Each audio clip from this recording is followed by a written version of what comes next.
millions de partisans, tout commence le 24 juin 1947. Un homme d'affaires et pilote vole dans son avion privé près du mont Rainier, dans l'État de Washington. Soudain, il voit un groupe de 9 objets volant à une vitesse incroyable. Ils étaient très réfléchissants. Ils volaient à une vitesse supersonique, en formation, et ils avaient de brusques changements de trajectoire. Cette vitesse était hors d'atteinte à l'époque. C'était avant les réacteurs et les avions supersoniques. Étant un pilote chevronné, il a effectué plusieurs manœuvres pour s'assurer que sa vision était bien réelle, qu'il ne s'agissait pas d'un effet atmosphérique. Il a changé l'inclinaison du nez de son appareil, son angle de vol. Il s'est même positionné de façon à voir ces objets sur le fond blanc de la neige. Et ils étaient d'une couleur sombre. Avant qu'Arnold ne puisse se rapprocher, les objets ont disparu. C'était un fait sans précédent dans les temps modernes. Personne n'avait jamais vu une telle chose. Dans les jours qui suivent, des journalistes déforment les propos d'Arnold, alors qu'il essaie de trouver une explication à cet incident. Il a dit qu'il se déplaçait comme des soucoupes qui ricocheraient sur l'eau. Le journaliste a mal noté les propos et a dit qu'il ressemblait à des soucoupes volantes. Le terme soucoupe volante est né. Et l'observation d'Arnold initie le phénomène moderne des ovnis. Des semaines plus tard, durant l'été 1947, probablement le plus célèbre incident parlant d'un objet volant non identifié est signalé près de Roswell, dans le Nouveau-Mexique. Roswell est devenu la tête d'affiche du phénomène des ovnis, car il y a tous les ingrédients nécessaires. Une soucoupe qui s'écrase et aussi les corps des passagers. Une dissimulation du gouvernement. Il y a eu de la désinformation de la part des autorités. Le rapport original de l'armée de l'air à l'époque disait qu'il s'agissait d'une soucoupe volante d'origine extraterrestre. Très rapidement ensuite, il a été démenti et la version officielle a dit qu'il s'agissait en fait d'un ballon-sonde qui s'était écrasé, qu'il n'y avait aucun occupant et qu'il n'y avait rien d'extraterrestre dans cet incident. D'autres témoins prétendent avoir vu de réels débris du vaisseau accidenté, des matériaux qui seraient inconnus de la science. L'observation d'Arnold et l'incident de Roswell ne sont jamais confirmés officiellement et restent tous deux très controversés. Chaque année, il y a en moyenne des milliers d'observations signalées, surtout dans le ciel, d'objets qui sont considérés de nature extraterrestre, de prétendus ovnis. Le NI est important, bien sûr. Il veut dire non identifié. Personnellement, j'ai vu une lumière brillante surgir à l'horizon et filer dans les nuages. Au sens strict du terme, c'était un ovni. Il y a un grand fossé entre un ovni et un vaisseau spatial extraterrestre. Des scientifiques affirment que la plupart des ovnis ont soit une origine terrestre, satellite, ballon et avion, soit une origine cosmique, météorite, comète, voire Vénus, une planète particulièrement brillante. Mais quand une observation d'OVNI n'a aucune explication plausible, pourrait-il s'agir d'un vaisseau extraterrestre? Et si oui, quel genre de technologie expliquerait les comportements décrits par les témoins? Comment serait conçu un tel vaisseau? Et quels problèmes devrait-il surmonter? Les comportements des ovnis décrits par certains rapports dépassent nos connaissances actuelles en physique. Vitesse vertigineuse, accélération extrême, brusque changement de direction, des choses impossibles à faire pour nous sans causer des blessures mortelles aux pilotes ou la destruction du vaisseau. Des témoignages d'accélération hyper rapide, de virage à la vitesse de l'éclair et d'arrêt brusque semblent violer des lois connues de la physique. Les extraterrestres auraient-ils trouvé un moyen de contourner ces lois? Nous devons considérer ici le principe d'inertie. Ce principe, tout d'abord énoncé par Isaac Newton, dit que tout objet immobile ou en mouvement rectiligne uniforme garde son état tant qu'il est soumis à des forces qui se compensent. Alors, pour générer ce genre de changement d'inertie impensable, il faudrait soumettre un objet à une force colossale. Suivant cette logique, un pilote de chasse avoisinant la vitesse de la lumière et essayant de virer à 90 degrés à cette même vitesse encaisserait une force équivalente à 300 G. Le maximum qu'un pilote humain vêtu d'une combinaison pressurisée peut encaisser sans s'évanouir est de 10 G environ. Si sa physiologie était vaguement semblable à celle des humains, un pilote extraterrestre encaissant 300 G périrait sur le champ. Ses organes internes continueraient d'avancer et s'écraseraient sur son squelette. S'ils étaient nos semblables, ils s'injecteraient sans doute un fluide à effet corporel interne afin de régler le problème des organes se déplaçant dans le corps. Et cela pour éviter, tout en étant bien sanglé et bien protégé, toute blessure interne durant les phases d'accélération et de décélération. Pour annuler réellement les effets de l'inertie sur le vaisseau, les pilotes devraient avoir recours à une technologie inaccessible à notre science moderne. Afin d'annuler les effets d'un virage à 300 G et de ne pas être broyé par la force intense, il faudrait disposer d'une sorte de technologie ou d'appareil capable d'annuler les effets de l'inertie. Cet appareil devrait manipuler la gravité, recourir à une sorte de champ de force pour compenser les forces gravitationnelles qui régissent l'univers tout entier. Cet appareil, on pourrait l'activer et le désactiver manuellement, ou il s'activerait et se désactiverait automatiquement. C'est une technologie très avancée qui n'est pas envisageable pour nous. Mais si la science ne peut pas encore expliquer comment ces vaisseaux surmonteraient le problème mortel de l'inertie, peut-elle nous aider à expliquer leur forme? Surtout la plus célèbre de toutes, la soucoupe volante. À la fin des années 1950, l'armée de l'air américaine teste l'Avrocar. Mais ce prototype a d'énormes problèmes de stabilité. Son aérodynamique offre peu d'avantages. Et il prouve qu'un vaisseau en forme de soucoupe ne peut pas atteindre de grandes vitesses dans l'atmosphère de la Terre. L'aile Delta est de très loin une bien meilleure candidate. Un fait bien connu des concepteurs d'avions de chasse modernes. En fait, les observations d'OVNI décrivant des vaisseaux de forme triangulaire ont augmenté au cours des dernières décennies. Une tendance qui reflète l'émergence des chasseurs à voilure variable et même des ailes volantes, comme le bombardier furtif B-2 Spirit. Les formes observées ont changé au fil des ans, les plus récentes étant le plus souvent triangulaires. Alors, les récits des gens ont réellement tendance à refléter les avions les plus avancés de l'époque. Au-delà du mouvement et de la forme, toute tentative d'explication de la science des ovnis doit prendre en compte le facteur bruit, ou plutôt l'absence de bruit. Les rapports sur les ovnis prétendent constamment qu'ils se déplacent sans faire le moindre bruit. Dans presque toutes ces observations, c'est une règle, il n'y a aucun bruit. Bruit que l'on devrait entendre pour tout engin volant à grande vitesse dans l'atmosphère de la Terre.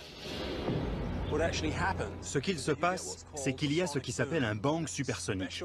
C'est une onde de choc spéciale qui se propage dans l'atmosphère et qui s'écoule derrière l'avion. Quand on est au sol, on entend cet énorme bang supersonique qui résulte de la différence de pression entre l'avant et l'arrière de l'appareil, tandis qu'il vole dans l'atmosphère. Un vaisseau alien pourrait-il, d'une façon ou d'une autre, annuler l'énorme onde de choc que génère une vitesse supersonique?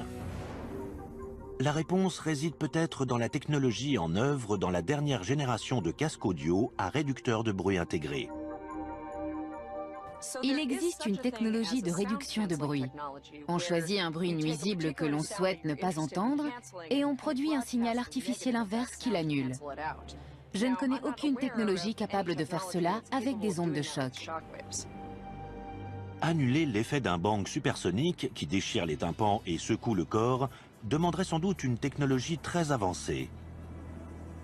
Et outre le bruit, que dire de l'invisibilité? Certains témoignages disent que les ovnis se volatilisent dans les airs tout simplement. Une technologie prometteuse en cours de développement pourrait expliquer un tel phénomène. Il y a une technologie qui pourrait modifier dans le futur la perception visuelle d'objets. C'est une technologie qui repose sur la déviation de la lumière grâce à des composites que l'on appelle des métamatériaux. Pour faire une analogie avec des films connus, pensez à la cape d'invisibilité des films de Harry Potter. Ces métamatériaux sont composés de substrats de polymère, d'or et de cuivre afin de forcer des lignes de champ magnétique à se courber autour d'un objet. La lumière est ainsi déviée autour de cet objet au lieu d'être réfléchie ou réfractée. Mais matériaux avancés, furtivité et maniabilité hors normes ne servent à rien si nos visiteurs sont incapables, en premier lieu, d'arriver sur Terre. Les chances que des aliens débarquent sur notre planète sont infimes. Mais au cas où, ça signifierait qu'ils ont résolu plein de problèmes, y compris en sciences des matériaux, pour lesquels nous n'avons pas de solution. Ils auraient une technologie bien plus avancée que la nôtre, peut-être même plus avancée que celle dont nous rêvons. Mais des scientifiques imaginent des technologies ingénieuses qui permettraient de surmonter le problème des distances apparemment infranchissables entre les étoiles. Notamment une source de propulsion tellement apocalyptique que nous verrions arriver des aliens à des années-lumière.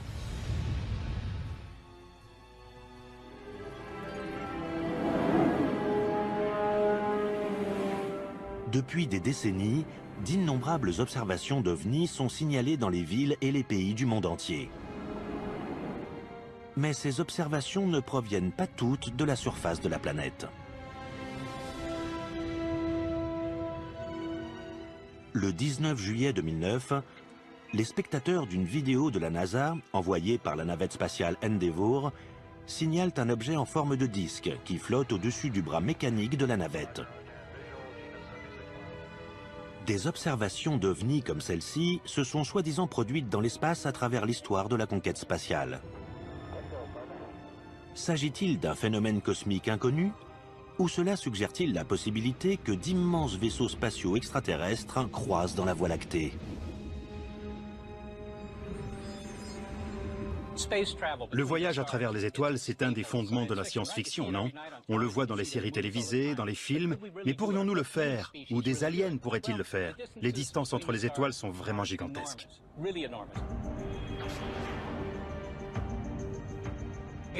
La physique n'interdit pas le voyage interstellaire. On ne peut pas l'écarter et dire que c'est absolument impossible. C'est juste que c'est très, très difficile. Parcourir la distance séparant la Terre et Alpha Centauri, notre étoile voisine la plus proche à près de 4,5 années-lumière, n'est pas à la portée de nos fusées les plus puissantes. Si des aliens d'un lointain système stellaire arrivaient sur Terre, nous pouvons exclure le fait qu'ils voyageraient dans des fusées chimiques. Malgré l'impressionnante colonne de feu et de fumée que l'on voit au décollage d'Apollo, ces fusées-là ne vous emmènent pas bien loin dans le système solaire. Pour vous donner une idée de ce que représente une telle distance, notre sonde spatiale la plus éloignée de la Terre est Voyager 1, lancée en 1977. Elle vole depuis 37 ans à plus de 61 000 km/h et vient tout juste de quitter le système solaire. Si sa destination était Alpha Centauri, il lui faudrait 56 000 ans pour atteindre le système stellaire le plus proche. Pour se lancer dans des missions interstellaires d'une durée s'accordant à l'échelle de la vie humaine, environ 50 ans, il nous faudrait multiplier notre vitesse de déplacement par au moins un facteur 1000. Des scientifiques ont calculé la vitesse étourdissante de la lumière, près de 300 000 km/s. Un vaisseau spatial parcourant la galaxie devrait atteindre un pourcentage significatif de cette vitesse, même pour rejoindre l'étoile la plus proche. Le plus gros obstacle est le poids. Une fusée à propulsion chimique s'accompagne d'un énorme excédent de poids, car elle doit embarquer tout le carburant nécessaire à son périple.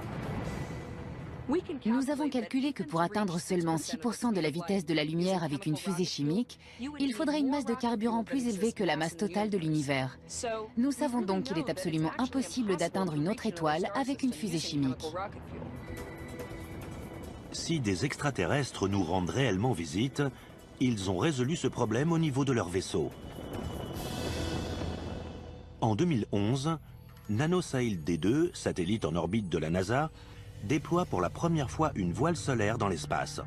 La voile ultra-fine de 10 mètres carrés utilise la lumière du soleil ou la pression des photons comme moyen de propulsion.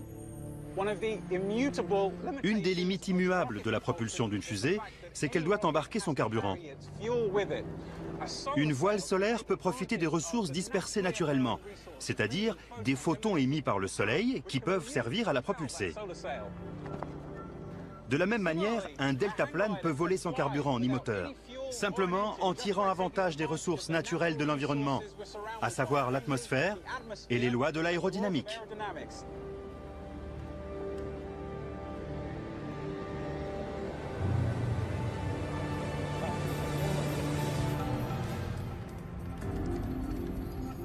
Pour atteindre des vitesses suffisantes permettant de remorquer un vaisseau abritant des formes de vie, la voile devrait être immense, des centaines de kilomètres de diamètre.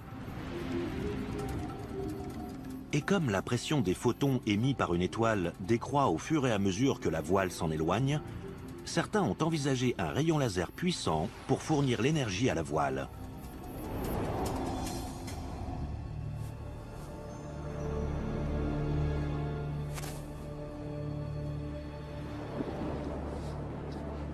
Hélas, ce deltaplane, comme tous les deltaplanes, doit à un moment ou un autre se poser.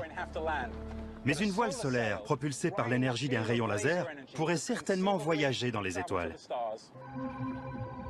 Vitesse maximale d'une voile solaire, environ 10% de la vitesse de la lumière. Durée du voyage de la Terre à Alpha Centauri au moyen de photons générés par laser, environ 45 ans. Actuellement, la NASA et d'autres agences spatiales prévoient de lancer davantage de voiles solaires. Mais il existe d'autres moyens de propulsion plus puissants dans l'univers. Dans les années 60, une méthode de propulsion a été étudiée. Un vaisseau larguerait des charges explosives par l'arrière, et le souffle des explosions le ferait avancer. Le prototype s'appelait le projet Orion, et une série d'expériences avec des charges conventionnelles a été effectuée pour montrer que ça fonctionnerait. Le projet Orion, toutefois, était censé utiliser des charges nucléaires. Afin de simuler un système de propulsion du style Orion, Paul et Jim préparent une démonstration. Ils placent une petite charge explosive dans ce baril, et nous allons l'envoyer à 15-20 mètres en l'air. Nous allons calculer l'énergie libérée par cette explosion, et la comparer à celle d'une charge nucléaire qu'on trouverait sur un vaisseau Orion.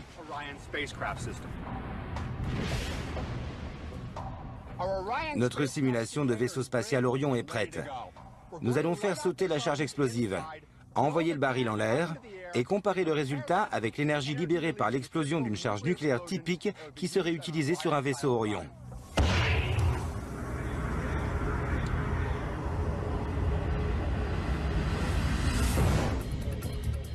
Le vaisseau spatial Orion, étudié à Los Alamos à la fin des années 1950, propose la fission nucléaire comme moyen de propulsion. La fission se produit lorsque le noyau d'un atome se divise en plusieurs nucléides, ce qui se traduit par l'émission de neutrons et le dégagement d'une énorme quantité d'énergie sous forme de rayons gamma.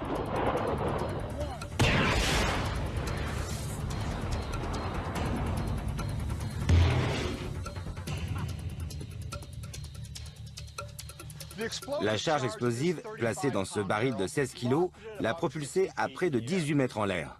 Une petite charge nucléaire semblable à celle d'Hiroshima libérerait environ 27 millions de fois plus d'énergie. C'est clairement un moyen de propulsion pratique pour les voyages interplanétaires, voire interstellaires.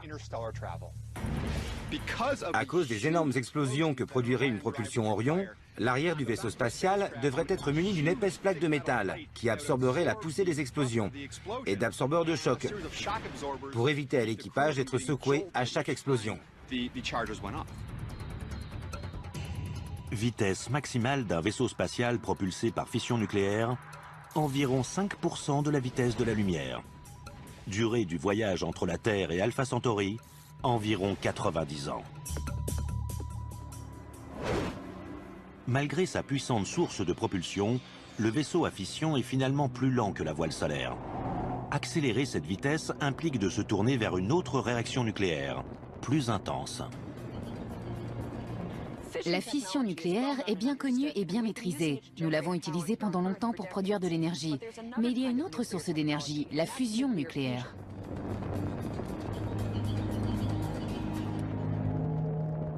La fusion est la source d'énergie du Soleil. Dans le cœur du Soleil, les températures sont si élevées et les atomes se déplacent si vite qu'ils se percutent les uns les autres, créant de nouveaux éléments et libérant de l'énergie. Opposée de la fission, la fusion se produit lorsque deux noyaux fusionnent pour former un noyau unique, plus lourd. Il en résulte une énorme libération d'énergie. Un vaisseau spatial propulsé par fusion nucléaire est étudié dans les années 1970. C'est le projet Daedalus. Sa mission est d'atteindre l'étoile de Barnard, distante de 5,9 années-lumière. Au lieu de bombes nucléaires, le vaisseau a son système de propulsion par fusion à bord, dans une chambre de confinement. Le carburant d'un vaisseau de classe Daedalus consistait en des pastilles de mélange deutérium et d'hélium-3. Elles auraient été portées à fusion par ce que nous appelons des faisceaux d'électrons. Ce sont des électrons à très haut niveau d'énergie qui auraient percuté les pastilles de deutérium-hélium-3, entraînant leur fusion et le dégagement d'une énorme quantité d'énergie. Le concept de Daedalus exigeait de tirer 250 pastilles par seconde pendant plus de 2 ans. Le vaisseau spatial aurait pesé 55 000 tonnes, le carburant représentant l'essentiel du poids. L'excédent de poids d'un tel vaisseau serait élevé. Mais une civilisation avancée pourrait éliminer le problème en se ravitaillant en hydrogène durant son voyage stellaire. Le deutérium, ou hydrogène lourd, se trouve en abondance sur Terre, notamment dans l'eau de mer. Mais l'hélium-3 est un isotope plus rare. Dans notre système solaire, on peut en trouver sur la Lune, et en vaste quantité sur Jupiter et Saturne. Des scientifiques ont proposé d'utiliser d'énormes collecteurs à hydrogène afin de se procurer l'hélium-3 nécessaire pour voyager dans le vide intersidéral. Il est donc concevable qu'un vaisseau propulsé par fusion nucléaire puisse se rendre dans un autre système stellaire et prendre de l'hydrogène disponible sur place pour faire le plein. Le vaisseau à propulsion nucléaire embarqué éviterait un énorme excédent de poids et atteindrait une vitesse qui permettrait l'exploration d'une étoile proche dans un intervalle de temps raisonnable. Vitesse maximale d'un vaisseau spatial propulsé par la fusion nucléaire, environ 15% de la vitesse de la lumière. Durée du voyage entre la Terre et Alpha Centauri, environ 35 ans. Les coûts faramineux, la logistique et même la politique envers les voyages spatiaux à propulsion nucléaire ont depuis longtemps conduit l'humanité à abandonner tous ces projets. Mais une société suffisamment avancée pourrait délaisser la propulsion nucléaire au profit de ce qui apparaît comme un impossible paradoxe. Voyager à la vitesse de la lumière sans se déplacer.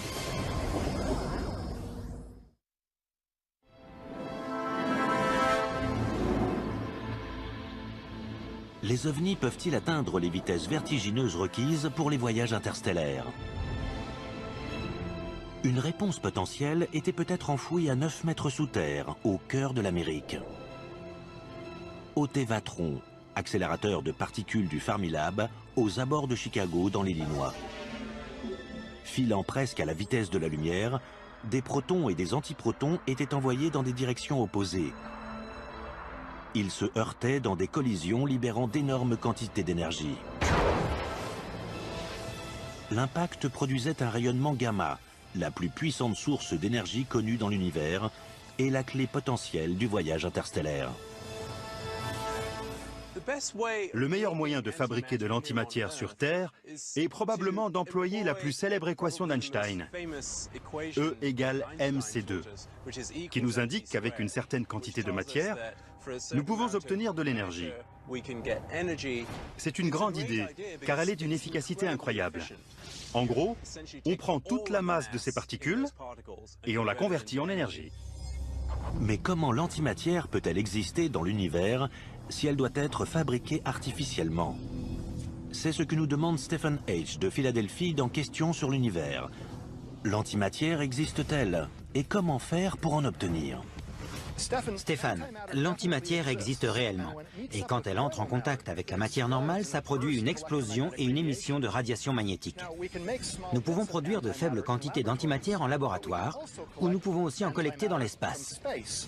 Certains rayons cosmiques qui sont chargés, des particules à haut niveau d'énergie venant de l'espace, sont en fait de l'antimatière. Actuellement, les accélérateurs de particules constituent le seul moyen pratique de produire de l'antimatière. Ils en produisent de très faibles quantités. Si nous pouvions trouver un moyen de produire et stocker assez d'antimatière, nous aurions un carburant qui peut être stocké et qui, mélangé à de la matière ordinaire, libérerait une énorme quantité d'énergie à une cadence bien plus élevée que la fission ou la fusion. Comme nous savons que l'antimatière existe, et comme nous savons qu'elle peut être produite et stockée, il est concevable qu'une civilisation avancée puisse produire assez d'antimatière et maîtriser son pouvoir pour créer une fusée propulsée à l'antimatière. Un vaisseau propulsé par antimatière atteindrait des vitesses incroyables, juste en deçà de la vitesse de la lumière, rivalisant presque avec le rayonnement d'une étoile à travers la galaxie. Durée du voyage entre la Terre et Alpha Centauri, distante de 4,5 années-lumière, environ 5 ans. Sur le plan humain, produire assez de particules d'antimatière pour propulser un tel vaisseau spatial aurait un coût astronomique. Il serait peut-être abordable pour des aliens, mais le prix à payer pour ce vaisseau serait effroyable. Les rayons gamma générés par la propulsion à antimatière sont extrêmement dangereux. Ils pourraient détruire la structure cellulaire de tout être vivant à bord. Le vaisseau devrait comporter un mécanisme de protection évolué pour garder l'équipage en vie. Et à des vitesses aussi grandes, il existe des menaces destructrices dans l'univers. L'espace est plutôt vide, mais si on se déplaçait à une vitesse approchant celle de la lumière, il faudrait un genre de bouclier de protection très efficace pour se protéger des particules de poussière qui risqueraient d'anéantir un vaisseau allant aussi vite. Mais si les débris de l'espace sont aussi dangereux, pourquoi ne pas les éviter complètement? La solution devrait être familière aux fans de Star Trek, à savoir un vaisseau spatial atteignant la vitesse de la lumière sans même se déplacer. En fait, il faudrait créer ce que l'on appelle une bulle de distorsion. Le nom sort tout droit de la science-fiction. Cela impliquerait de contracter une zone d'espace-temps devant le vaisseau et d'allonger une zone d'espace-temps derrière le vaisseau pendant que le vaisseau resterait immobile à l'intérieur de cette bulle. Cela reviendrait à surfer sur une vague d'espace-temps. Une propulsion par distorsion s'apparente à de la pure science-fiction. Mais en 1994, un jeune physicien très respecté, nommé Miguel Alcubierre, publie un travail sérieux sur la façon de voyager dans une distorsion contrôlable de l'espace.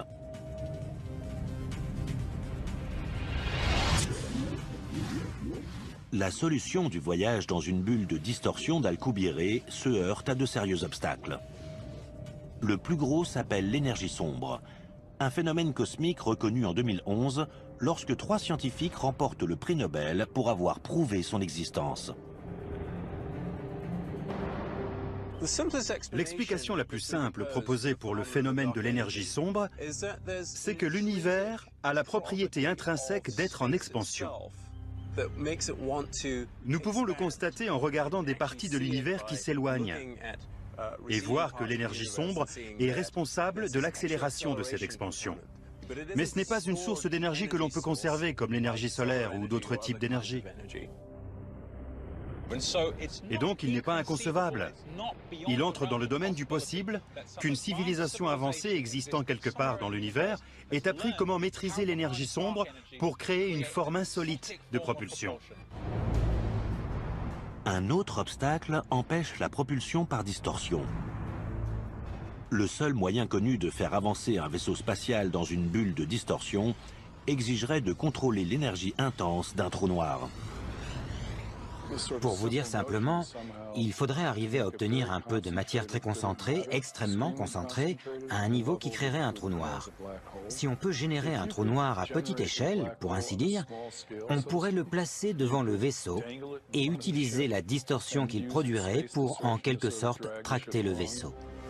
Et à quelle vitesse exactement la distorsion propulserait-elle un vaisseau extraterrestre? Le travail d'Alcubierre implique clairement qu'il serait possible, si on arrive à concevoir cette propulsion à distorsion, d'atteindre la vitesse de la lumière, voire plusieurs fois la vitesse de la lumière.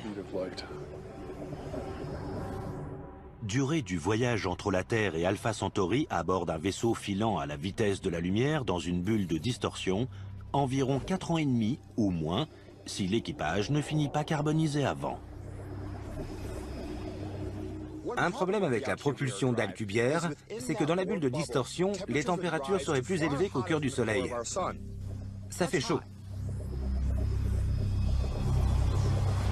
Juste un dernier petit problème à régler pour avoir une chance d'arriver sur Terre.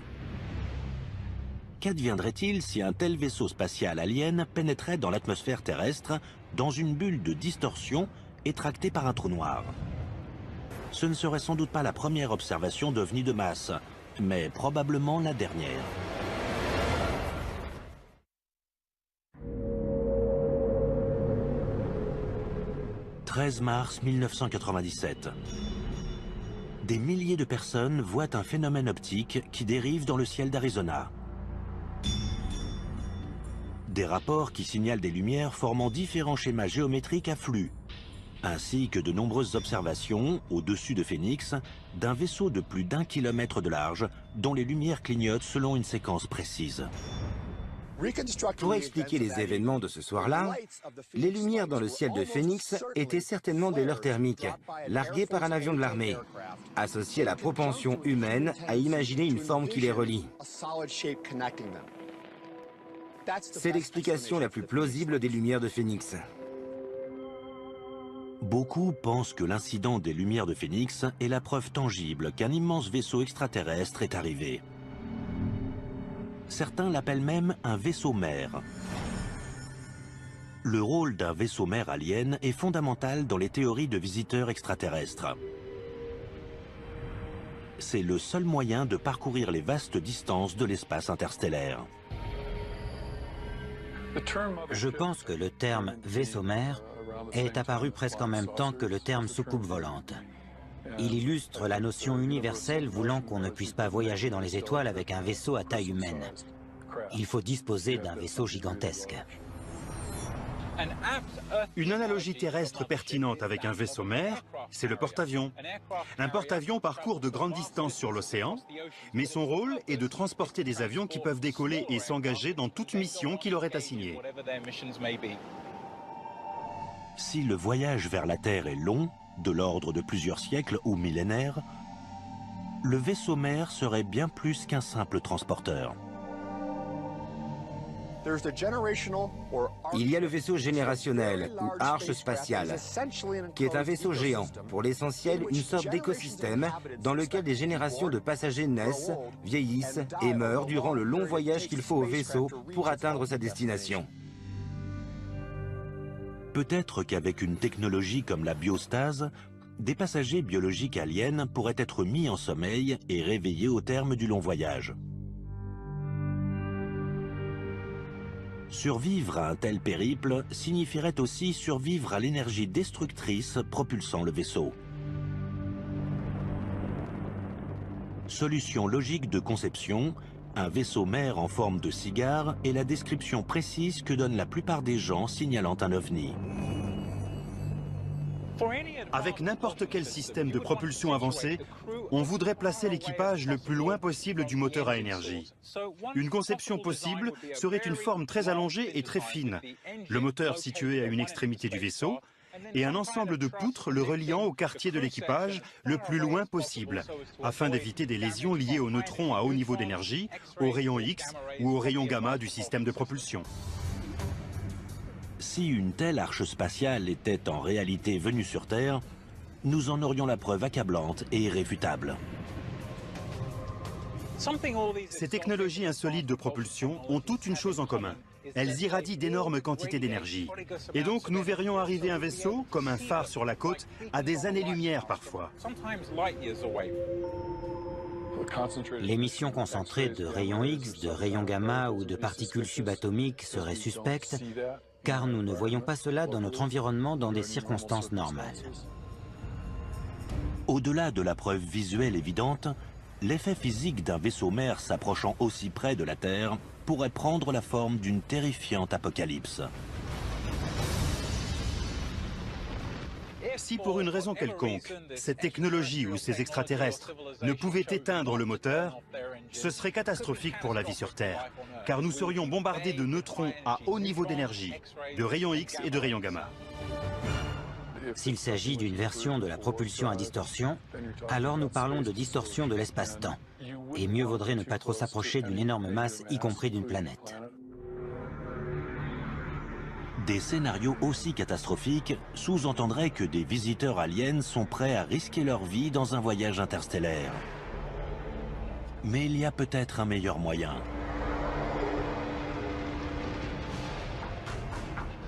Ils pourraient rester chez eux et explorer l'espace à l'aide de machines pensantes.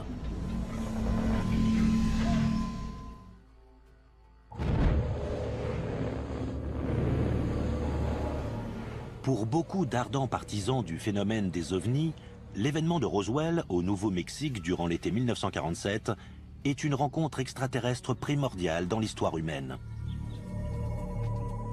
Dans la culture populaire, le détail qui demeure du prétendu crash provient de la description des corps extraterrestres retrouvés sur les lieux. Lors des décennies qui suivent, cette vision de l'alien, le petit gris, devient le standard reconnu de la science-fiction et des signalements récurrents de rencontres avec des aliens. La tête démesurée explique peut-être un trait attendu de la biologie alienne, une intelligence supérieure. Le crâne plus grand renfermerait un cerveau plus gros et plus évolué que le nôtre. Maîtriser les énormes épreuves du voyage interstellaire demande certainement une intelligence supérieure. Mais cela exige-t-il autre chose que n'ont pas les organismes biologiques? Un domaine où la science-fiction fait peut-être une grosse erreur, c'est d'imaginer que les aliens sont biologiques, qu'ils sont des êtres vivants. Je pense que les possibilités concernant les types d'organismes qui pourraient voyager dans les étoiles sont très ouvertes. Une possibilité, qui apparaît parfois en science-fiction, est celle de machines intelligentes. Selon une récente équation appelée la loi de Moore, le nombre de transistors dans un microprocesseur double tous les 18 mois, ce qui signifie que les ordinateurs sont 2 fois plus rapides. Cette tendance dure depuis plus d'un demi-siècle et devrait se poursuivre jusqu'en 2020 ou au-delà. L'explosion exponentielle de la vitesse d'exécution des ordinateurs ouvre la porte à un cliché de la science-fiction, l'intelligence artificielle. Alors si on invente une machine qui pense, 100 ans plus tard, cette machine n'est pas seulement plus intelligente que vous, elle est plus intelligente que tous les humains ayant vécu. Voilà la différence entre l'intelligence artificielle et l'intelligence naturelle. L'intelligence artificielle peut évoluer bien plus vite. Mais je pense que la forme d'intelligence artificielle que nous trouvons à la fois menaçante et prometteuse est le type d'intelligence artificielle qui pourrait faire ce que font nos cerveaux, qui pourrait penser comme nous. Au centre d'intelligence artificielle de l'université de Stanford, un futur peuplé de machines réellement intelligentes se profile rapidement. Certains obstacles sont difficiles à surmonter au niveau de l'intelligence artificielle. Primo, nous ne savons pas vraiment comment amener les ordinateurs à apprendre aussi efficacement que les humains. Les ordinateurs actuels ne sont pas assez rapides pour simuler le processus d'apprentissage qui prend place dans le cerveau humain. Pour illustrer le premier stade de l'intelligence artificielle, des étudiants de Stanford ont conçu un robot combattant. Robot qui essaie d'apprendre au fur et à mesure des combats. Maintenant, il essaie de se défendre par lui-même. Il réagit donc à vos mouvements. Selon la façon dont vous maniez votre épée, le robot va s'adapter à votre geste et à votre comportement. Quelle est l'importance de ce type de robot sur la voie de la véritable intelligence artificielle, Thorsten? Nous prenons des méthodes d'intelligence artificielle, comme des méthodes d'apprentissage, pour les adapter à l'environnement du robot. Mais nous n'en sommes pas encore au stade où le robot pense vraiment. Les ordinateurs actuels sont bien moins intelligents que la plupart des humains. Mais dans le futur, je pense que les ordinateurs pourraient finalement égaler, voire surpasser l'intelligence humaine.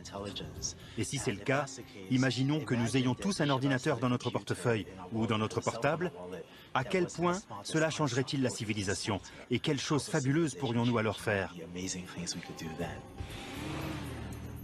En l'état actuel des choses sur Terre, le robot qui se défend tout seul est une analogie grossière avec le type de machine intelligente capable de piloter un vaisseau dans l'espace. Les immenses obstacles du voyage spatial, notamment l'échelle de temps et les dangers cosmiques, donnent cependant à penser qu'une génération de machines intelligentes établira le premier contact. Honnêtement, si voyager à travers les étoiles arrive vraiment, il semble raisonnable de ne pas envoyer de créatures biologiques. Elles sont fragiles, elles ont une durée de vie limitée. Comme la NASA envoie des sondes spatiales explorer le système solaire avant d'envoyer des humains, notre premier contact avec des aliens arrivera peut-être par une sonde. Créatures biologiques ou super IA? Notre vision d'un extraterrestre ne restera que spéculation jusqu'à ce que le premier contact se produise. Mais combien de temps allons-nous attendre? Et malgré l'existence de preuves tangibles, quelle est la probabilité de l'existence d'une autre civilisation intelligente? Certains pensent qu'il y a de grandes chances que l'univers bourdonne de vie. La galaxie existe depuis très longtemps. Le système solaire est là depuis bien longtemps aussi, mais la galaxie depuis plus longtemps. Et ces étoiles sont pour la plupart plus vieilles que notre Soleil ou notre système solaire. Alors il est possible que si d'autres civilisations existent, elles existent depuis plus longtemps que nous. Si elles existent depuis 100 000 ans, disons, il est fort possible qu'elles aient appris à communiquer à travers l'espace, voire à voyager dans les étoiles. Jusqu'à ce qu'un premier contact ait lieu, l'humanité va continuer à voir des ovnis dans le ciel.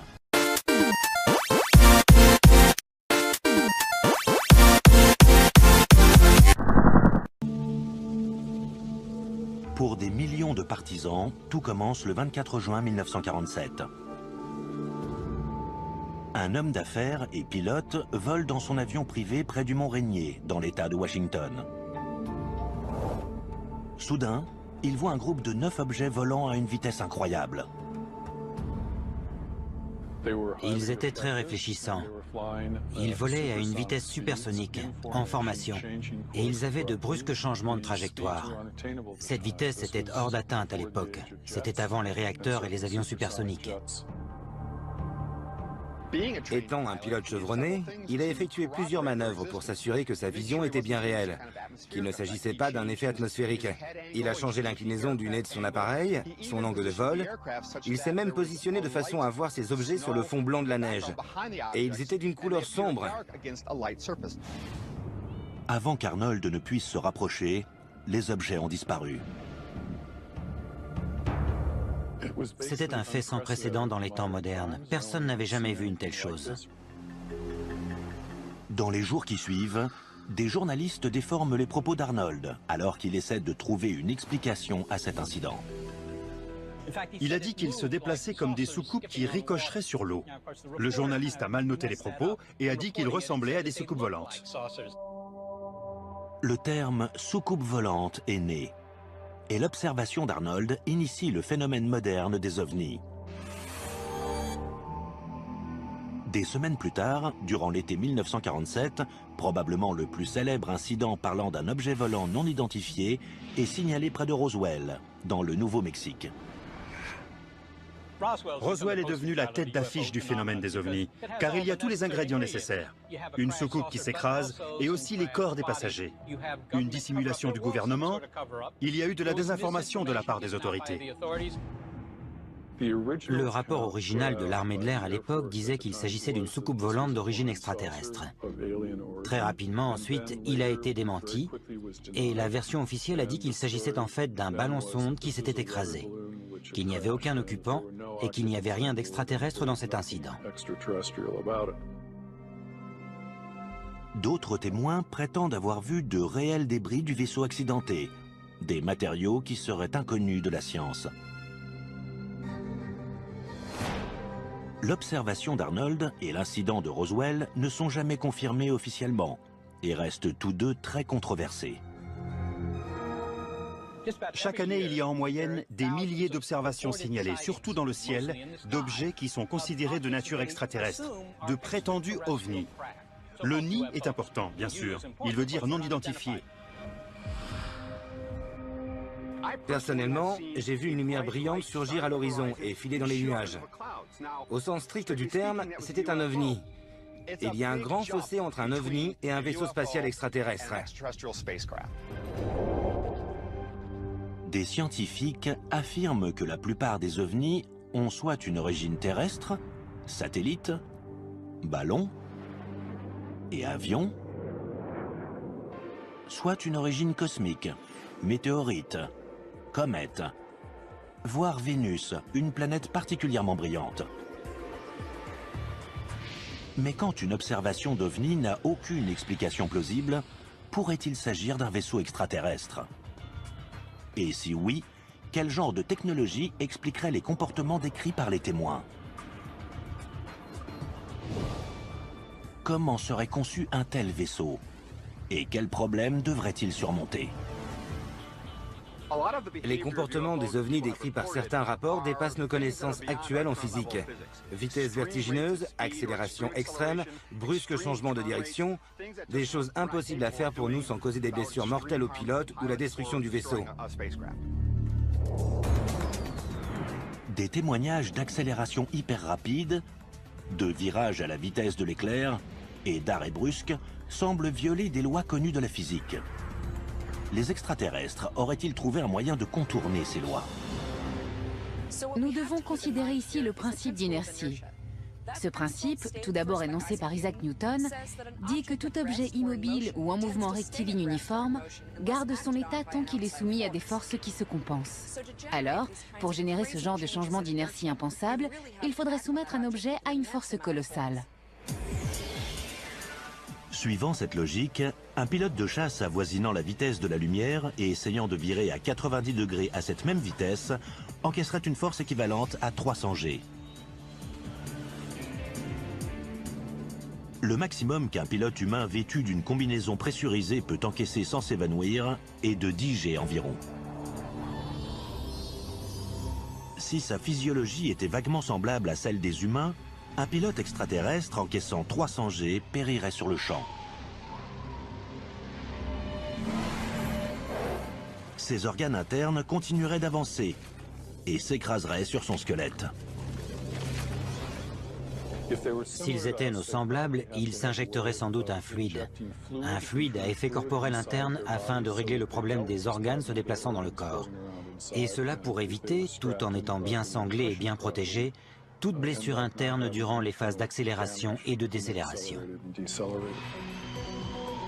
Pour annuler réellement les effets de l'inertie sur le vaisseau, les pilotes devraient avoir recours à une technologie inaccessible à notre science moderne. Afin d'annuler les effets d'un virage à 300 G et de ne pas être broyé par la force intense, il faudrait disposer d'une sorte de technologie ou d'appareil capable d'annuler les effets de l'inertie.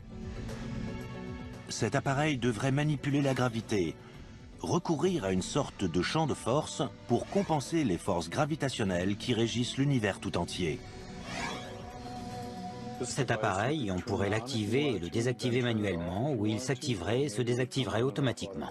C'est une technologie très avancée qui n'est pas envisageable pour nous. Mais si la science ne peut pas encore expliquer comment ces vaisseaux surmonteraient le problème mortel de l'inertie, peut-elle nous aider à expliquer leur forme? Surtout la plus célèbre de toutes, la soucoupe volante. À la fin des années 1950, l'armée de l'air américaine teste l'Avrocar. Mais ce prototype a d'énormes problèmes de stabilité. Son aérodynamique offre peu d'avantages. Et il prouve qu'un vaisseau en forme de soucoupe ne peut pas atteindre de grandes vitesses dans l'atmosphère de la Terre. L'aile Delta est de très loin une bien meilleure candidate. Un fait bien connu des concepteurs d'avions de chasse modernes.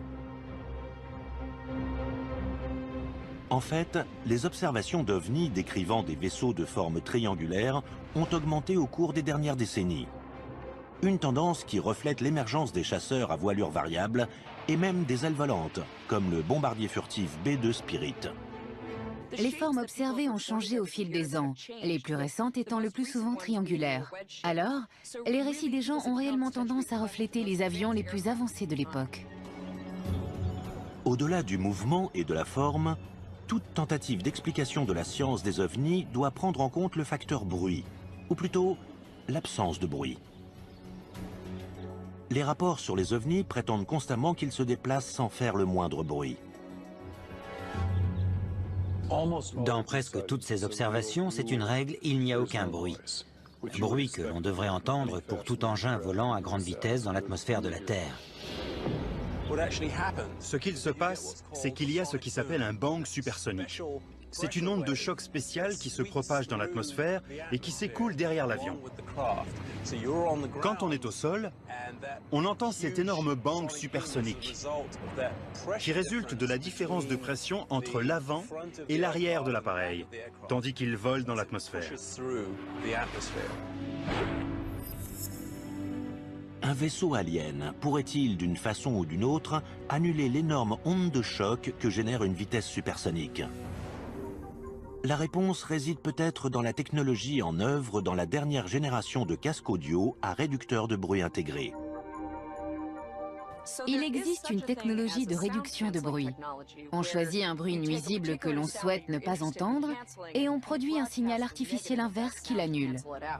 Je ne connais aucune technologie capable de faire cela avec des ondes de choc.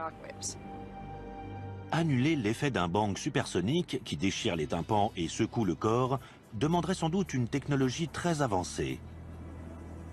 Et outre le bruit, que dire de l'invisibilité? Certains témoignages disent que les ovnis se volatilisent dans les airs tout simplement. Une technologie prometteuse en cours de développement pourrait expliquer un tel phénomène. Il y a une technologie qui pourrait modifier dans le futur la perception visuelle d'objets. C'est une technologie qui repose sur la déviation de la lumière grâce à des composites que l'on appelle des métamatériaux. Pour faire une analogie avec des films connus, pensez à la cape d'invisibilité des films de Harry Potter. Ces métamatériaux sont composés de substrats de polymère, d'or et de cuivre afin de forcer des lignes de champ magnétique à se courber autour d'un objet. La lumière est ainsi déviée autour de cet objet au lieu d'être réfléchie ou réfractée. Mais matériaux avancés, furtivité et maniabilité hors normes ne servent à rien si nos visiteurs sont incapables, en premier lieu, d'arriver sur Terre. Les chances que des aliens débarquent sur notre planète sont infimes. Mais au cas où, ça signifierait qu'ils ont résolu plein de problèmes, y compris en sciences des matériaux, pour lesquels nous n'avons pas de solution. Ils auraient une technologie bien plus avancée que la nôtre, peut-être même plus avancée que celle dont nous rêvons. Mais des scientifiques imaginent des technologies ingénieuses qui permettraient de surmonter le problème des distances apparemment infranchissables entre les étoiles. Notamment une source de propulsion tellement apocalyptique que nous verrions arriver des aliens à des années-lumière.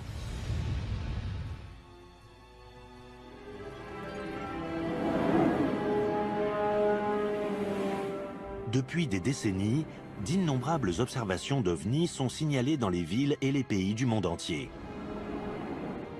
Mais ces observations ne proviennent pas toutes de la surface de la planète.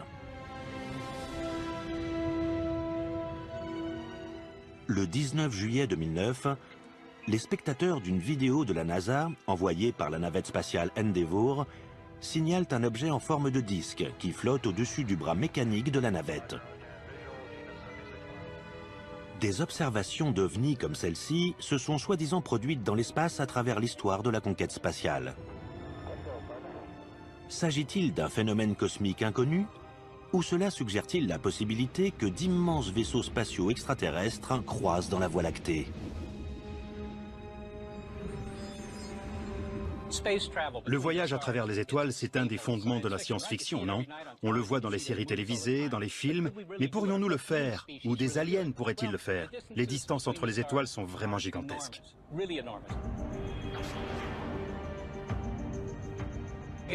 La physique n'interdit pas le voyage interstellaire. On ne peut pas l'écarter et dire que c'est absolument impossible. C'est juste